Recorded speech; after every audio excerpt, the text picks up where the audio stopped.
Hey guys, what is up? It is me, Pagey here, once again with another video on The Flash Season 3. So this is going to be my review for Episode 3 of The Flash Season 3, which is otherwise entitled Magenta. Now towards the end of this video, I will be announcing the winner of that giveaway I started last week for one of the Flash Pop Funkos. So keep watching to find out if you were the winner of that giveaway. But before we get into this review, obviously there will be spoilers ahead. So if you have not watched the episode, don't watch, you'll get spoiled. If you're going to enjoy this video, make sure to leave a like on it. Also make sure to leave in the comment section below what was your favourite part of this episode, and subscribe if you are new. So let's get into what I thought of this episode.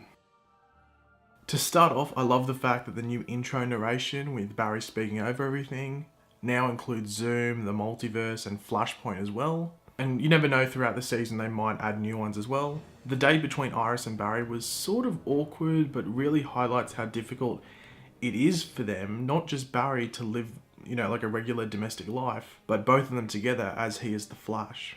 It was interesting seeing that Harry and Jesse weren't affected by Barry's Flashpoint activity, that their timeline on Earth 2 isn't like mirrored from Earth 1, because that was never really confirmed if like Earth 1 was really like the basis of the whole multiverse, and then every other Earth following that was like a mirror image or like a mirror world.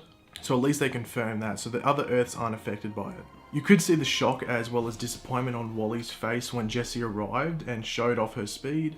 It is important to remember how Edward Claris reacted and compare that with Wally in regards to their lost Flashpoint lives. How Edward Claris felt that there was something always missing in his life, and now they found out Barry was the one that took that from him. So it will be interesting to see if Wally is affected by Dr. Alchemy, or if his powers just slowly develop. The introduction to Frankie Kane, aka Magenta, was pretty lethal as she smashes her abusive foster father with a lamppost. And the Flash tends to do this in some episodes. I'll highlight something that's like a major issue in real life. In this episode, the case is domestic abuse, and in the Trajectory episode last season was about drug abuse, and there's been some other episodes revolved around different real life issues as well in previous seasons, and they really do highlight it, so it's another really good thing that the show does do. The interaction between Julian and Barry is great. I'm loving it so far. I'm excited to see that for many more episodes to come, and you'd expect that we're going to get much more of it because of the whole Dr. Alchemy issue and how he's creating all these different metahumans. It wasn't surprising seeing like Caitlin avoid Harry's attempt to get her to talk to Jessie about her speed, just trying to make it clear that she does not have metahuman powers, but of course we all know that she does, and that she's keeping it a secret from everyone that she knows. I did think it was pretty damn interesting when Julian had a go at Magenta, but was then saved by the Flash, because we haven't really heard his opinions on the Flash and what he thinks of him, because it is still difficult to determine whether Julian's character doesn't like metahumans or not. He has a massive interest in them because he studies them and researches them, and that's his job essentially, but we haven't really determined whether he's a big fan of them or not.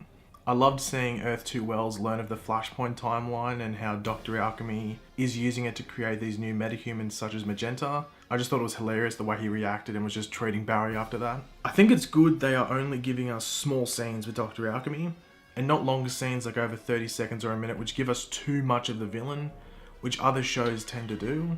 So it's good they're slowly working him in and building up to something much more epic, if you know what I mean.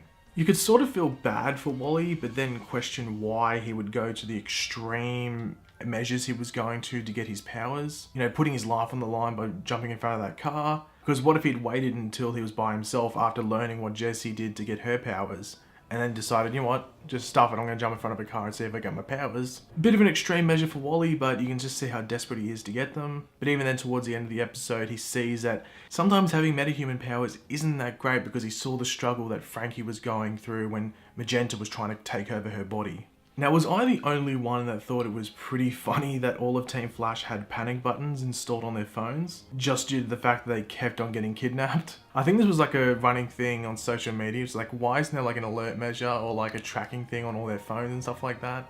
And even like just the way that Cisco delivers that line about them all being kidnapped was almost like a meta thing, if you know what I mean. Now, the way that Magenta was dealt with was great.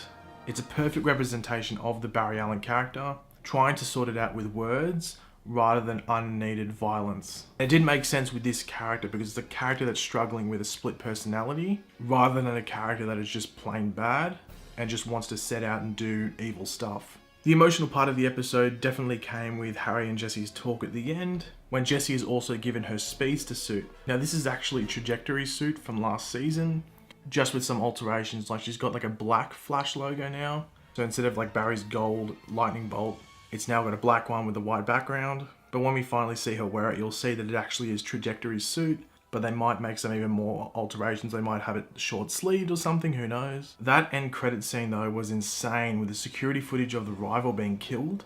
Now we were unclear whether he had died or not, or whether he'd just been taken away from his cell, but then we got to confirm that he was dead before he even hit the damn floor. All we could see was a flash of light, but last episode we saw the armored arm grab him by the throat. So now we've really had it confirmed how fast Savitar actually is. He is just ridiculous. Now you gotta remember, Savitar in the comics is named after the Hindu god of motion, so he might be just like this ridiculously fast, like speedster god, and that's how they're gonna represent him on the show.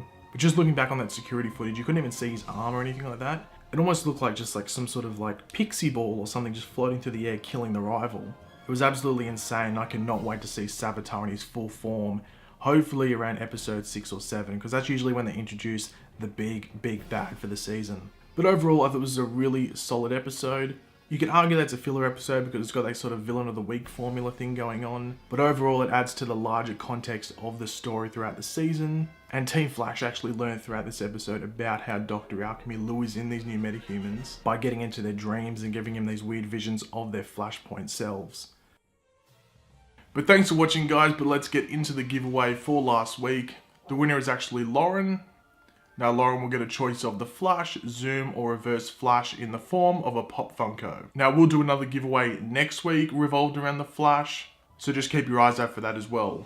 But if you did enjoy the video, guys, make sure to leave a like on it. As I said before, leave what you enjoyed the most from this episode in the comment section below, and subscribe if you're new. I'll catch you later, guys. Goodbye.